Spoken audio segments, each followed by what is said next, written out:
네, 안녕하세요. 모처럼 만에 다시 또 여러분 뵙게 됐고요. 그동안 이제 저희 교회 좀 수리도 하고 또 스튜디오도 옮기는 과정에서 저희가 좀 몇 주 좀 휴식 시간을 가졌습니다. 지난번에 이제 우리가 성경론 이야기하다가 말았는데 이제 그 성경론도 뭐 거의 다 끝났어요. 이제 오늘 우리가 성경의 해석에 대한 문제를 다루면 이제 성경론이 이제 마무리가 되고요. 이제 다음 주부터는 이제 신론에서 특별히 어, 우리 신존재 증명이라는 하나님의 존재에 대한 문제부터 시작해서 계속해서 우리가 강의를 해보도록 하겠습니다. 엄밀히 말하면 그 이제 신학 서론과 성경론이라는 것은 신학을 전개하는 어떤 기초를 닦는 거죠. 기초를 닦는 거고, 이제 본격적인 이제 조신학은 이제 어, 신론으로 넘어가야 이제 그때부터 이제 본격적인 그 신학적인 논의가 이제 등장을 하게 되고요. 어, 이제 신학서론과 이제 성경론은 이제 우리가 그 조신학을 논의하기 위한 일종의 기초적인 작업이다 이렇게 생각하시면 훨씬 더 그 강의를 듣는데 도움이 될 것 같습니다. 이제 성경론과 관련해서 이제 그 우리가 이제 기독교는 하나님의 말씀을 기초로 해서 우리가 이제 신학을 수립을 하잖아요. 그런 면에서 이제 성경이 과연 어떤 책이냐, 어떤 성격을 가지고 있느냐, 또 성경은 어떻게 해석해야 되느냐, 또 뭐 성경은 정경으로서 또 어떤 범위를 가지고 있느냐, 이런 문제들이 이제 성경론에서 우리가 다룰 수 있는 그런 중요한 주제죠. 이미 이제 그 성경의 어떤 성격이나 정경 문제는 이제 우리가 다뤘고요. 물론 뭐 그거를 더 자세히 하면 뭐 한도 끝도 없습니다. 사실 보면 성경론만 가지고도 뭐 한 학기 내내 할 수 있을 만큼 굉장히 방대한 주제고요. 또 정경론만 하더라도 성경의 뭐 사본이나 뭐 이런 문제까지 다루게 되면 이제 길어질 수밖에 없죠. 굉장히 이제 깊어질 수밖에 없는데 저희가 뭐 이 시간에 뭐 그걸 다 할 수는 없고요. 나중에 이제 성서신학 쪽에서 좀 더 들어간다면 사본학 같은 데서 다룰 수 있는 주제고요. 여기에서는 이제 조리신학적 관점에서 성경이 과연 어떤 책이고 어떤 성격을 가지고 있고 성경은 이제 어떻게 확정됐고 핵심적인 내용은 뭐고 이제 이런 부분들을 이제 다룬 겁니다. 오늘은 이제 성서 해석에 대한 문제를 좀 생각을 해보려고 하는데 원래 이제 성서 해석은 이제 성서 해석학이라는 분야가 또 따로 있어요. 그래서 그 해석학을 우리가 뭐 한 학기 정도 이렇게 수업을 듣기도 하고 하는데 또 구체적으로 이제 어떤 이론뿐만 아니라 그거를 또 실습도 해야 되잖아요. 이제 이런 면에서 이제 많은 에너지가 들어갈 수 있는 분야가 이제 성서 해석학입니다. 주로 신학에서는 이제 그 역사적으로 성경을 어떻게 해석했는지 또 어떤 원리를 가지고 또 성경을 그, 그 이해하고 또 그 해석한 것을 이제 신학으로 수립했는지 이런 부분들에 대해서 간략하게 정리를 하고 그 넘어가게 되어 있습니다. 자, 어쨌든 이제 오늘은 이제 성서 해석에 대한 문제를 이제 좀 본격적으로 좀 다루게 되는데요. 이제 이미 우리가 이야기했듯이 성경의 그런 신적 권위, 보통 우리가 이제 그 성경의 영감 이런 얘기를 하죠. 그 다음에 성경의 완전성, 혹은 뭐 우리가 이제 요즘에는 이제 성경의 무호성 뭐 이런 얘기도 하는데 성경의 완전성, 또 이제 명확성, 이 성경의 명확성 문제는 성서를 이제 어떻게 해석하느냐와 관련해서 서로 직접적으로 연관이 되어 있습니다. 특별히 이제 우리가 조리신학 그러면 이제 조리신학이라는 것이 뭐 초대교회 때부터 막 다 체계가 수립된 것은 아니에요. 오랜 그런 기독교 역사 속에서 지금 우리가 가지고 있는 혹은 알고 있는 조리신학의 체계가 이렇게 수립이 된 겁니다.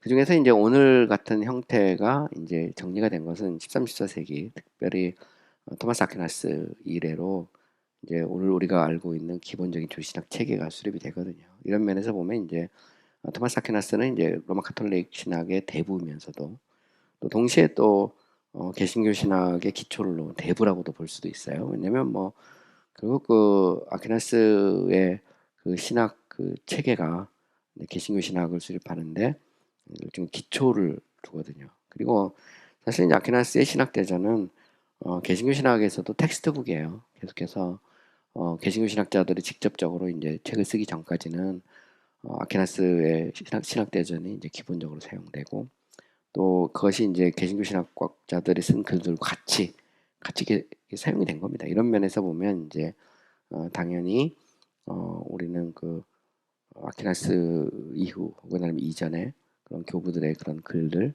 그들의 신학 체계 그런 걸 이제 볼 수밖에 없는 것이죠. 또 특별히 이제 우리가 한 가지 알아야 될 것은 뭐냐면, 우리가 생각하는 이제 조직 신학자 그러면, 우리 이제 조직 신학자는 이제 주로 교리를 다루잖아요.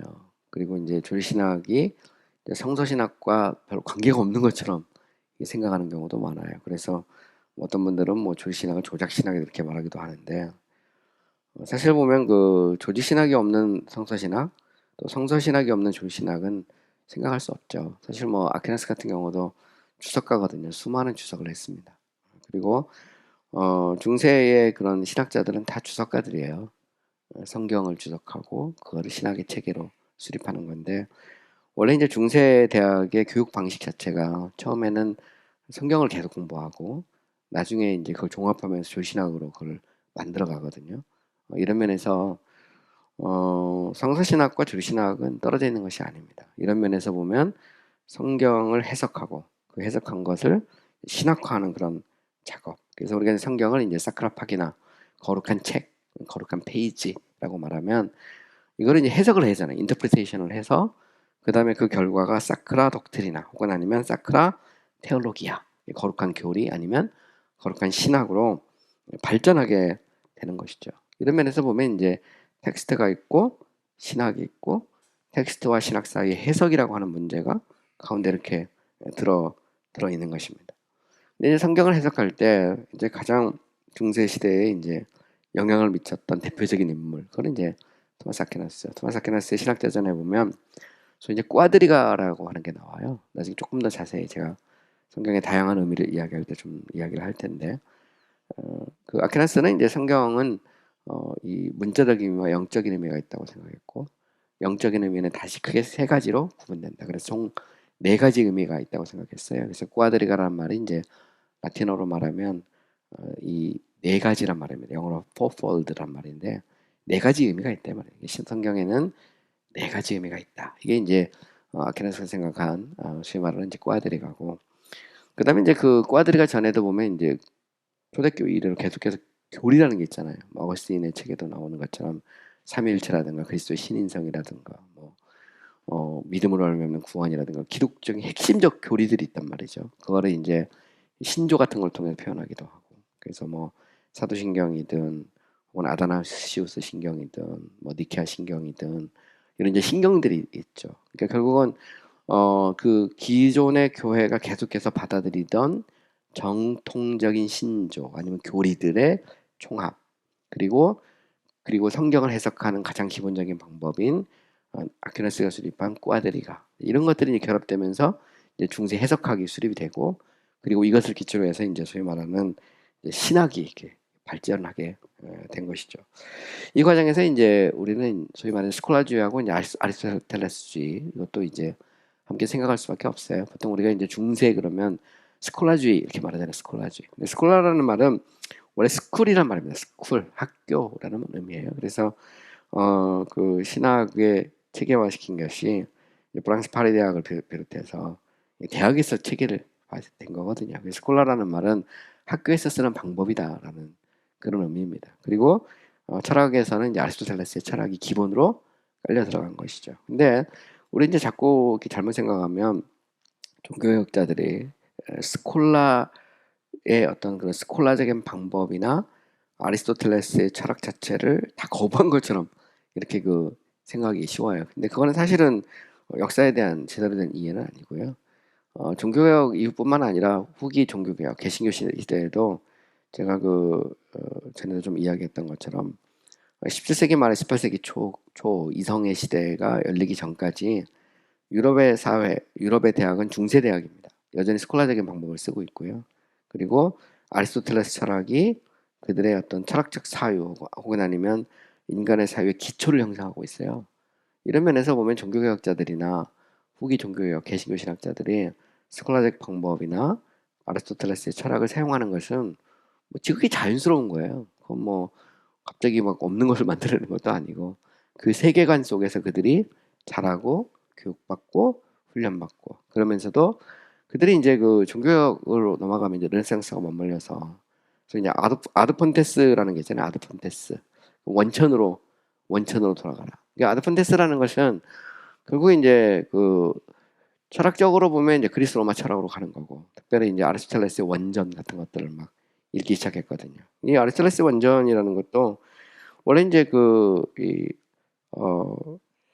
서구 사회가 13세기 전까지는 대부분이 이제 아리스토텔레스 철학을 이제 라틴어로 번역된 걸 봤단 말이에요. 근데 이제 12세기, 13세기 넘어가면서 특별히 그 동로마 제국이 이제 멸망하면서 이 동로마 제국의 수장고에 그 모든 그런 고전들이 다 있었거든요. 성경 4번부터 시작해서 그리스 로마의 모든 문헌들이 있었는데 이게 이제 동로마 제국이 멸망하면서 이게 다시 유럽으로 넘어가요. 특별히 그 이탈리아를 통해서 유럽 전역으로 퍼지거든요. 이게 르네상스의 출발입니다. 그래서 그 메드베드 2세에 의해서 이제 동로마 제국이 멸망하는데 콘스탄티노플이 무너지고 이슬람화되죠. 이슬람화되면서 결국은 그 동로마 제국에 있던 그 수장고에 있던 그리스 로마의 그런 그 고전들, 성경의 수많은 사본들 이것들이 다 풀리는 거예요. 그 전까지는 완전히 딱 이렇게 가두고 있다가 그게 이제 풀려나가면서 이제 르네상스가 열리잖아요. 그래서 보면 사상적으로 철학적으로 보면 이제 원전을 읽게 된 거죠. 아리스토텔레스 원전 같은 것들을 막 직접적 읽게 된 거고 또 이 성경적으로 보면 이제 성경의 사본들 고대 교부들의 문헌들 이런 것들이 막 풀려나가면서 또 거기에 유대교 문헌도 역시 섞여 있었습니다. 유대교 문헌들 이런 것들을 읽게 된 거죠. 읽으면서 그동안 이제 로마 카톨릭이 세워놨던 그런 교리적인 한계 그런 데 대해서 이제 도전이 시작된 겁니다. 이게 이제 종교개혁의 그런 출발점이죠. 특별히 이제 그 전통에 대한 이해에서 원래 이제 토마스 아퀴나스 같은 경우는 보면 철학이나 전통은 항상 그 신학의 신여입니다. 늘 보면 성경 밑으로 들어가야 되거든요. 근데 이제 이게 중세, 중기, 후기 이렇게 넘어가면서 로마 카톨릭이 점점 전통과 성경을 같은 위치로 이렇게 두게 되잖아요. 물론 뭐 그 아퀴나스나 이런 사람들의 그 기본적인 흐름은 갑니다. 보통 전통 원이라고 그러는데 그러니까 종교개혁자들이 가지고 있던 그런 이 전통관, 성경관 그거는 아퀴나스에게선 당연한 거예요. 전통은 성경 밑에 있어야 되거든요. 밑에 있어야 되는데 이게 이제 전통 2로 가면 이제 점점 이제 전통과 성경을 같이 두거나 아니면 전통을 위로 두는 이런 흐름들이 있었거든요. 근데 이게 르네상스가 시작되고 성경의 사본들이 막 풀리고 뭐 그러면서 이제 도전이 시작된 거죠 서서히.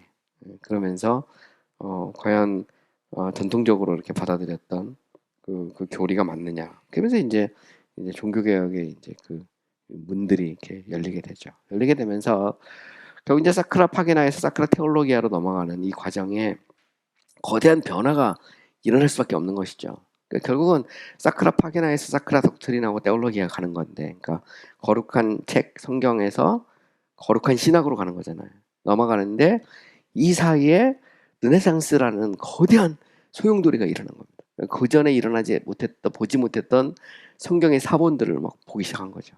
그러다 보니까 이게 라틴 벌게이트에 대한 신뢰가 이게 이제 학자들 사이에서 무너지잖아요. 왜냐면 라틴 벌게이트 외에는 다른 거 아예 못 보게 사본이고 이런 거 중세 시대는 그게 가둬놨거든요. 근데 이게 이제 풀리니까 학자들이 그걸 계속 읽다 보니까 이 로마 카톨릭에 문제가 있다라는 생각을 하게 된 거죠. 그것은 결국은 이제 해석학에 있어서의 어떤 근본적인 변화를 가져올 수밖에 없는 겁니다. 자체가 보면 그 전에 보지 못했던 그 헬라어 히브리어 사본들 뭐 그런 걸 막 보기 시작하잖아요.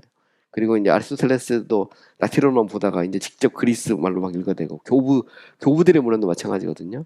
헬라어로 되거나 이런 것들을 라틴어 시작이기 때문에 이게 뭐 안 읽었거든요. 근데 그것들을 교부들의 문헌을 직접적으로 막 읽게 되고 그러면서 어거스틴에 대한 연구나 이런 것들이 새롭게 되는 겁니다. 그러면서 당연히 이제 성서 해석학의 변화가 일어나게 되죠. 그 대표적인 것 중에 하나가 뭐냐면 결국은 이 아퀴나스가 세워놨던 꽈드리가 성경에는 영적인 의미와 문자적 의미가 있고 영적인 의미는 다시 세 가지 의미가 있다는 이 꽈드리가에 대한 이제 도전이 시작된 거죠. 그래서 종교개혁가들로 넘어가게 되면 성경의 유일하고 참된 의미는 오직 문자적 의미뿐이다. 그걸로 딱 정리가 되게 돼요. 그리고 이제 개신교 신학자들로 넘어가면 또 개신교 신학은 또 더 놀라운 결과를 가져옵니다. 그것은 뭐냐면 그동안에 이제 기존에 존재했던 사본들, 갇혀있던 사본들뿐만 아니라 새로운 사본 이런 것들을 이 개신교 신학자들이 방대하게 수집하기 시작해요. 그러기다가 또 뭐 하냐면 고대 근동원어를 연구하거든요. 시리아라든가 이런 고대 근동어를 연구하면서 문헌학적으로 혁명이 일어납니다. 17세기 한 그 초반 넘어가잖아요. 그러면은 그전에 생각했던 그런 그 해석학, 특별히 그 아퀴나스가 수립했던 그 꽈드리가에 기초한 성경 해석이라는 것에 대해서 거대한 변화가 일어날 수밖에 없는 겁니다. 자체가 이미 수많은 문헌들이 쏟아져 나왔고 고대 근동에 대한 언어가 연구가 되고 또 사본들을 계속 비교해 보게 되고 또 여기에 대해서 이제 이거를 또 체계적으로 또 수립한 사람들이 막 나오기 시작해요. 그리고 기존에 있던 그 사본들도 다시 라틴어로 다 번역하고 그리고 또 자국어로 또 성경이 번역이 됐잖아요. 그러면서 이제 사람들이 성경책을 이렇게 읽게 된 거 자꾸 읽어보니까 이게 좀 이상하다 말이죠. 그러면 당연히 성경 해석의 변화는 신학의 변화로 갈 수밖에 없는 거예요. 자체가. 이런 면에서 이제 결국은 그 르네상스라고 하는 것 자체가 이 신학의 성경 연구 해석의 변화 그리고 결과적으로 신학의 변화로 이어지는 거대한 그런 운동들이 흐름들이 이루어지고 그러면서 이제 그 개신교 신학이 이제 수립되게 된 것이죠. 그중에 이제 대표적인 인물들이 이제 뭐 여러 많이 있어요. 근데 예를 들어서 테오도르 베자 같은 경우는 이제 칼빈의 제자거든요. 17세기 이 초중반 이 정도 활동했던 16세기 후반에서 16세기 후반에서 17세기 초반. 근데 이제 베자가 하는 것 중에 하나가 뭐냐면 성경에 이제 그 사본 정리하는 거예요. 사본 정리해서 그거를 표준 텍스트를 만들죠. 그다음에 이제 트레멜리우스라는 사람이 이제 히브리어와 시리아 사본을 기초해서 라틴어 성경으로 번역하고 스테파노스 폴리그토 바이블, 토마스 카트라이스의 컴퓨테이션 오브 더 레미스트, 디디유의 클리리카 사크라, 특별히 이제 가장 위대한 거 뭐냐면 브라이언 월튼이라는 사람이 있어요. 옥스퍼드 교수죠.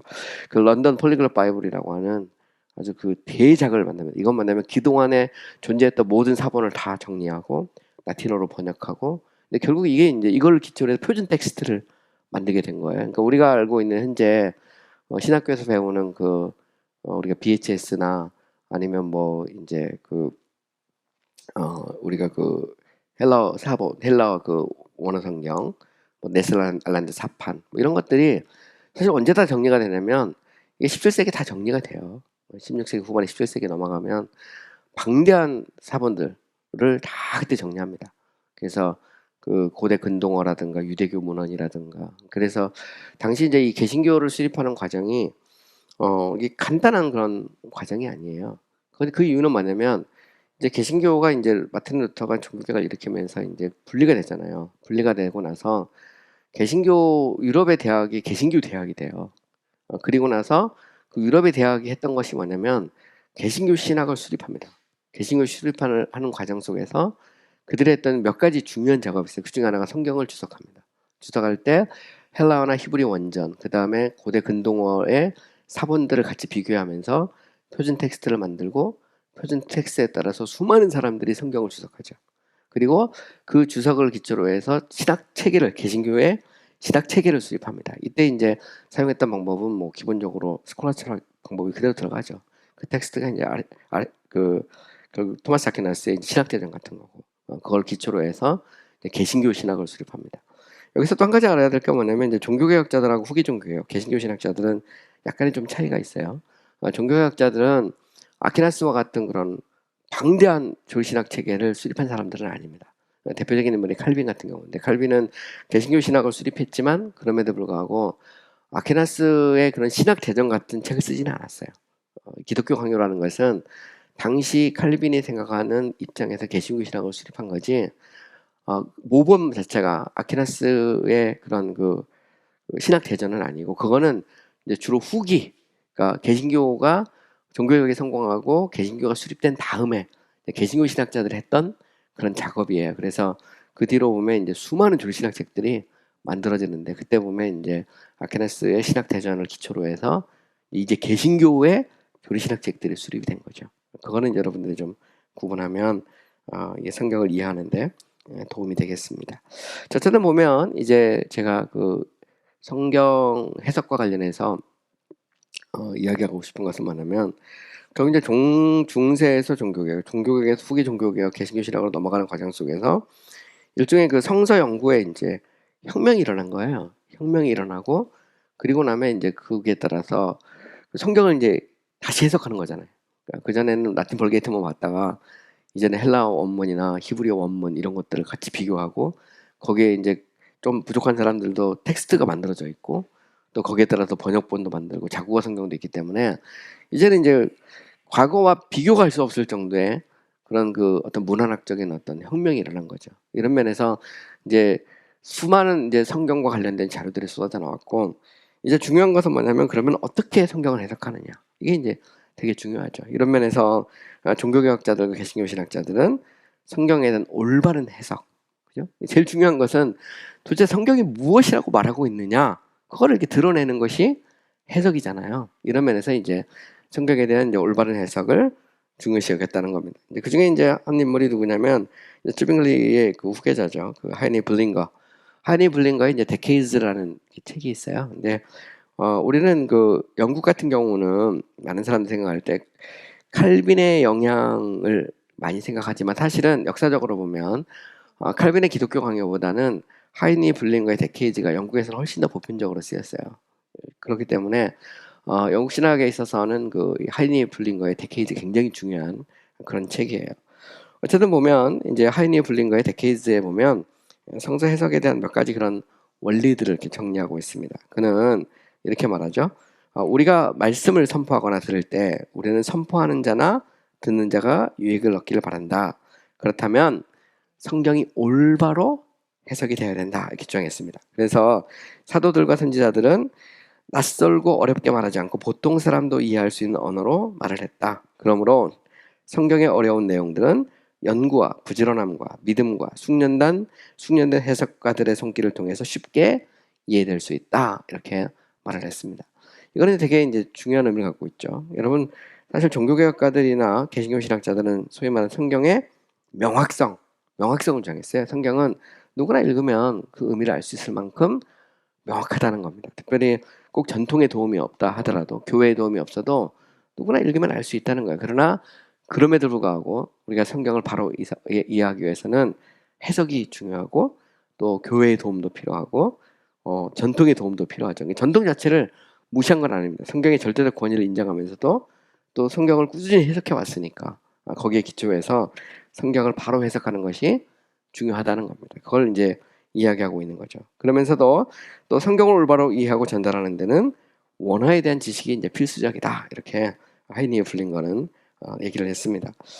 세 번째는 이제 성경의 불확실하고 의심가는 부분들은 더 확실하고 명확한 본문으로 해석돼야 된다. 성경은 전체적으로 분명하고 명확하며 확실하다 이렇게 했습니다. 이 말은 무슨 얘기냐면 이제 성경을 해석하는 원리 중에 보면 이런 원리가 있어요.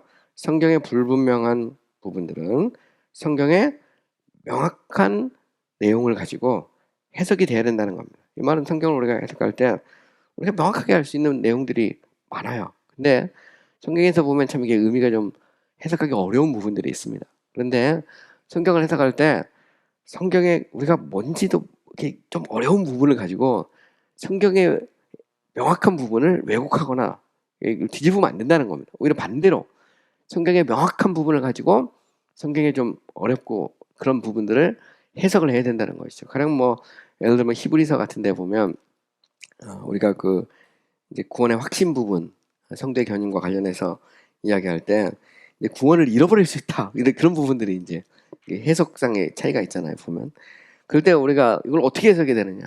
이걸 가지고 정말 구원의 확신에 대해서 말하고 있는 부분을 해석해야 되느냐? 반면에 명확하게 구원의 확신에 대해서 말하는 본문을 가지고 이 본문을 해석해야 되느냐라고 말할 때 전통적으로는 그렇습니다. 이것을 보통 이제 우리가 성경의 유비 이렇게 표현하는데 보다 명확한 것을 가지고 좀 불분명한 것을 해석해야 된다는 겁니다. 그래야만이 성경이 제대로 해석될 수 있다. 이게 이제 하이니 블링거뿐만 아니라 이 종교개혁자들 그리고 개신교 신학자들이 가지고 있는 기본적인 성서 해석의 원리죠. 오늘도 마찬가지입니다. 우리가 목사님들이 이제 설교할 때 성경을 해석하잖아요.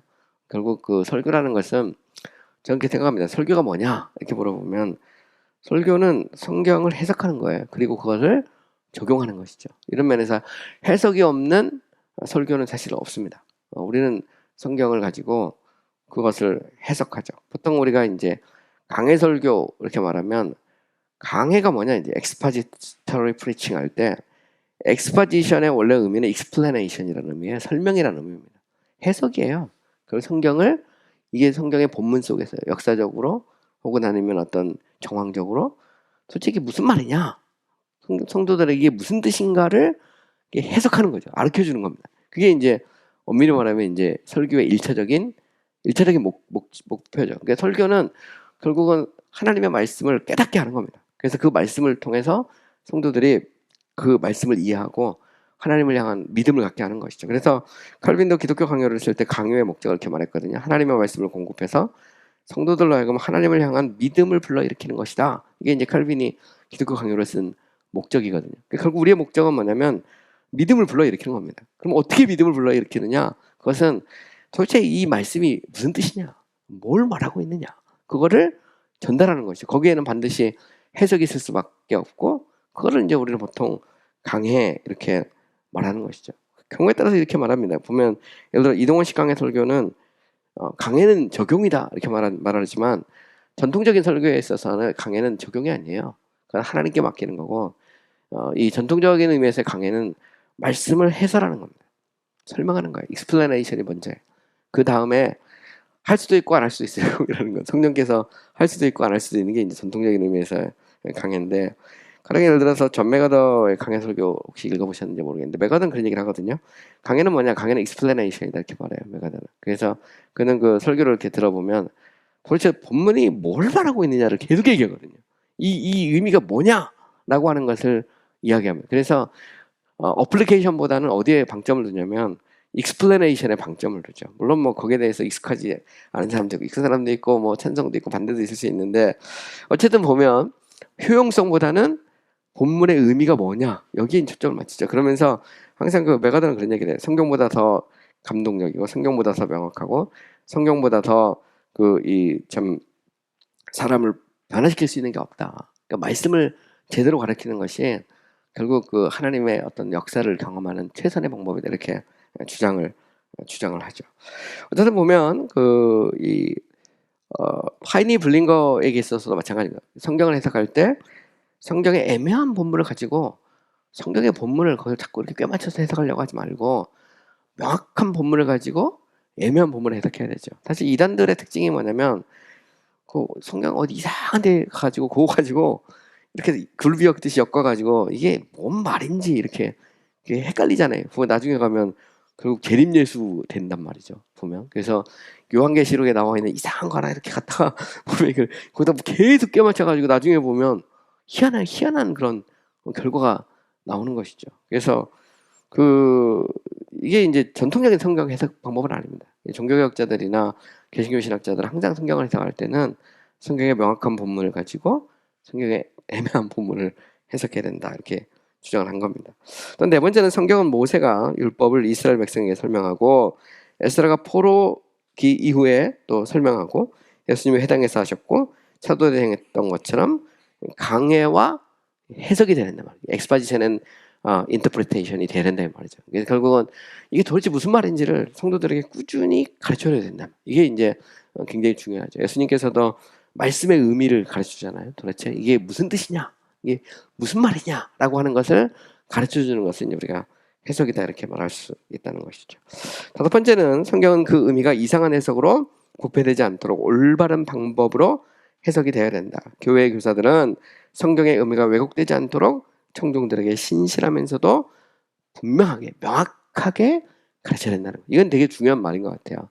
명확성이라는 것은 성경 자체가 명확하니까 명확한 성경을 애매하게 가르치지 말라는 겁니다. 성경을 명확하게. 말씀은 명확한데 목사님의 설교는 불분명해. 뭔 얘기를 하는지 모르겠다. 그렇게 하지는 말하라는 거죠. 딱 들으면 명확하게 딱 들릴 수 있도록 그게 성경을 해석하고 강요하라는 말입니다. 또 여섯 번째로 성경은 해석이 필요 없는 분명한 구절들에 비추어 해석돼야 된다. 하나님의 말씀의 참되고 올바른 의미는 성경 그 자체에서 나와야 하고 성경에 강제적으로 의미를 부여하지 말아야 된다. 성경의 애언은 사사로이 해석되지 말아야 된다. 이 말은 무슨 얘기일까요? 엑서지서스를 해야지. 소위 말하는 이제 우리가 그런 얘기를 하잖아요. 그러니까 엑서지서스라는 것은 본문의 의미를 드러내는 건데 이게 이제 엑서지서스가 하는 게 아니라 여기 아이서지서스 하지 말라는 겁니다.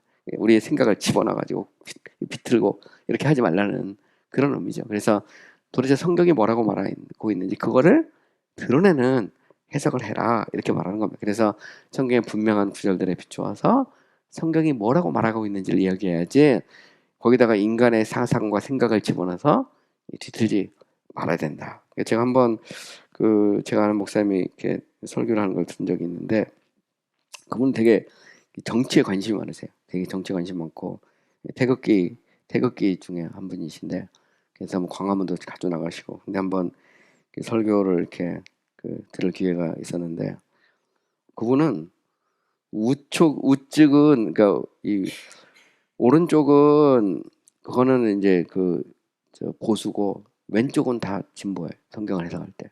그래서 우편강도 왼편강도 뭐 아니면 뭐 위쪽에 있는 거고 왼쪽에 있는 게 전부 다 성경에 나오면서 마지막 결론이 뭐냐면 뭐 좀 이런 얘기 하기 그렇기는 그렇지만 하여튼 진보적인 대통령 뽑은 사람은 다 회개하시오. 그게 마지막 결론이에요.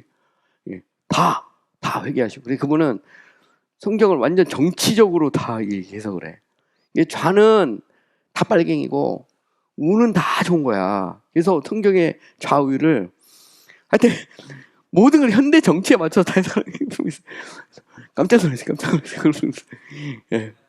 그러니까 근데 그런 거야말로 아이서지서스예요. 기가 먹는 게가 있어요. 지금 우리 좌우하고 성경하고. 그러니까 이제 그런 식의 이제 해석은 굉장히 좀 위험한 해석이죠. 사실 보면 따지고 보면 뭐 하나님의 말씀이 정치에 종속이 돼가지고 성경에 우 나오면 전부 다 보수고 좌 나오면 전부 다 이게 진보라고 해석해버리면 그건 또 이제 문제가 되는 것 같아요. 자, 어쨌든 보면 이제 일곱 번째 보면 성경은 모든 부분이 우리의 신앙과 조화를 이루도록 해석돼야 된다. 성경은 사도신경과 고대 교부들의 다른 고백들에 포함된 보편적 신앙의 조항들과 조화를 이루어야 된다. 이 말은 무슨 이런 얘기죠. 우리가 보통 이제 성경을 이렇게 해석할 때 우리가 기독교가 보편적으로 가지고 오고 있는 신학이 있잖아요. 보면 초대교회 이래부터 쭉 보면 그리고 그거를 정리하고 종합하고 그걸 우리는 이제 소위 말하는 이제 정통주의 그럽니다. 올소스 그죠? 사실 이제 개신교 신학은 정통주의 신학이거든요. 개신교 신학은 과거 교부와 중세 신학의 모든 것을 다 홀세일하듯이 다 버린 게 아닙니다. 보면 그냥 뭐 탐일체라든가 그리스도의 신인성, 성경의 절대적 권위, 심지어 믿음으로 알면 구원, 뭐 중생한 자들의 교회 이게 다 옛날에 다 있었던 거예요. 그러니까 이 로마 카톨릭이 부패하고 타락했을 때 그걸 왜곡한 거지. 그 자체는 계속해서 온 겁니다. 그것이 때로는 신조를 통해서 고백이 되기도 하고, 뭐 때로는 신앙 고백서를 통해서 만들어진 거기도 하고, 그리고 하나님께서 2000년 동안 교회를 유지해 온 거거든요.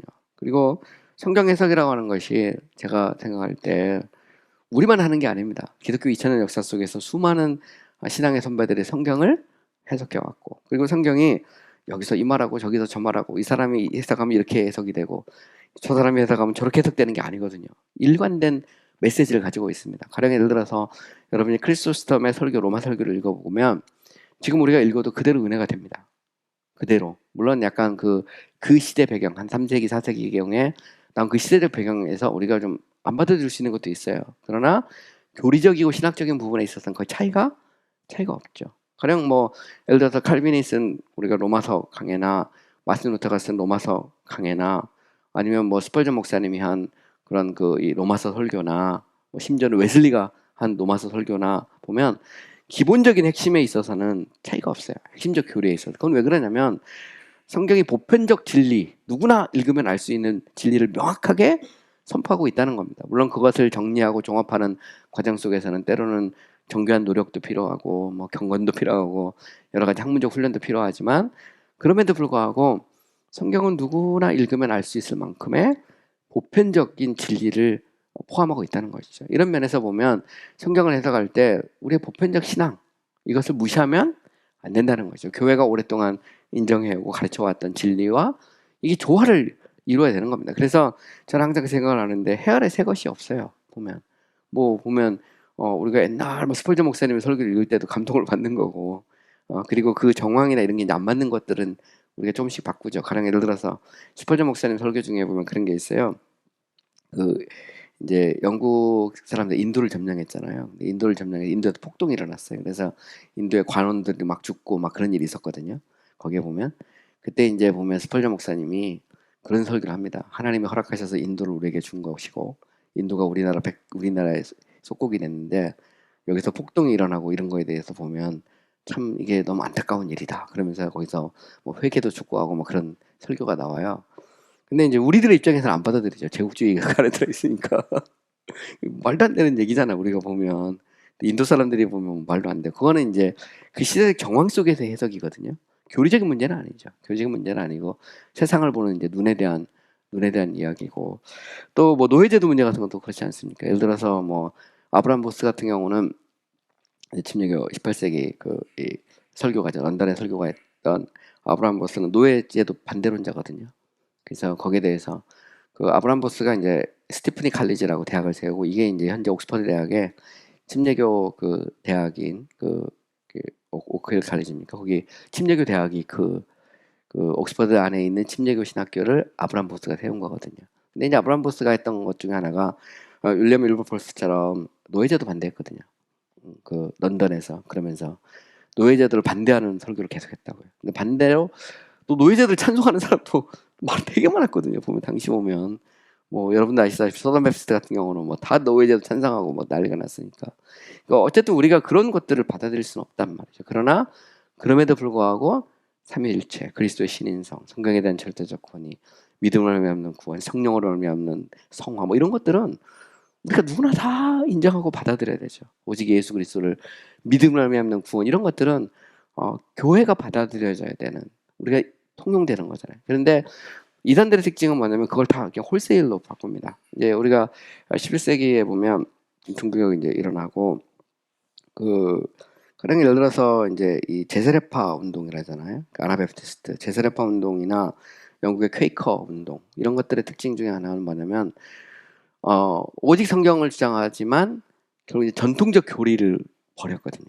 삼위일체라든가 그리스도의 신인성, 예수 그리스도 대속적 죽음 이런 것들을 뭐 파우스토시누스 같은 건 제세례파 일종인데 다 포기해 버려버렸거든요. 그래서 완전히 성경을 새로 써야 된다 이렇게 주장해 버렸어요. 그러니까 결국 그러다 보니까 이제 그게 이단이 되고 문제가 되잖아요. 오늘날도 마찬가지입니다. 사실 이단들은 그들 기독교가 전통적으로 인정하고 받아들였던 교리를 무시하는 거거든요. 그러나 우리는 그렇게 하면 안 되거든요. 왜냐하면 과거에 임하셨던 역사하셨던 그 성령님이 오늘도 우리 가운데 일하는 것이죠. 저는 우리가 신학을 해야 되는 이유가 뭐냐 이렇게 물어보면 그렇게 생각합니다. 저는 신학을 해야 될 이유는 뭐냐면 그 역사를 우리의 어떤 유산으로 받는 거라고 저는 생각을 해요. 그래서 과거에 신앙의 선배들 남겨둔 수많은 그 신학적 유산을 우리 것으로 봤죠. 거기는 뭐 침례교인들도 있고 교부들도 있고 중세 신학자들도 있고 또 종교개혁자들도 있고 뭐 장로교, 감리교 뭐 할 거 없이 많은 우리가 누구나 다 받아들일 수 있는 그런 것들이 있어요. 그렇기 때문에 우리만 이거는 저는 문제가 있다고 생각하거든요. 물론 뭐 베프티스트는 베프티스트의 어떤 정체성이 있지만 그럼에도 불구하고 우리가 카톨리시티라는 보편성이 존재하거든요. 이런 면에서 성경을 해석할 때도 또 보편적인 게 있어야 된다는 것이죠. 그런 면에서 목사님의 성경 해석이 오직 자기만이 내가 신적 영감을 받아가지고 이거는 나만이 깨닫는 말이다 이렇게 말하면 그게 문제가 있어요. 그 서울에 한 어느 교목사도 그러더라고. 자기가 요한계시록 읽는 순간 그동안 깨닫지 못했던 그 요한계시록이 단 15분 만에 쫙 깨뜨려졌다 그러거든요. 그 누구도 깨닫지 못. 이게 이제 엄청나게 위험한 말이거든요. 그거는 다 쓴 가짜죠. 사실 보면 다 가짜고. 뭐 성경 해석에 있어서 조금 뭐 차이가 있을 수도 있고 뭐 그럴 수도 있지만 어쨌든 여기서 이제 하이니 블링거는 우리의 신앙과 조화를 이뤄야 된다. 교회가 오랫동안 인정하고 받아들였던 보편적 교리 신학과 조화를 이루도록 성경을 해석해야 된다는 겁니다. 또 여덟 번째로 성경은 예수님이 말씀하신 대로 율법과 모든 선지자들의 대강령인 두 계명에 일치하여 해석돼야 된다 그랬습니다. 그래서 하나님을 사랑하고 이웃을 내 몸과 같이 사랑하라. 그것이 바뀐 것은 아니죠. 어쨌든 보면 이제 우리가 이제 성경을 해석하는 데 있어서 결국 이제 성경 해석이 이제 신학화 작업이잖아요. 이제 신학화 작업인데 성경 해석에 있어서 이제 개신교 신학의 이제 가장 큰 특징 중에 하나는 성경의 유일하고 참된 의미는 오직 문자적 의미뿐이다라는 겁니다. 이게 문자적 의미라는 것은 이제 아리스토텔레스의 이제 꽈드리가를 이해를 해야 되는데 이 부분은 이제 제가 조금 더 잠깐 쉬었다가 좀 자세히 이야기를 하겠습니다. 잠깐 쉬겠습니다.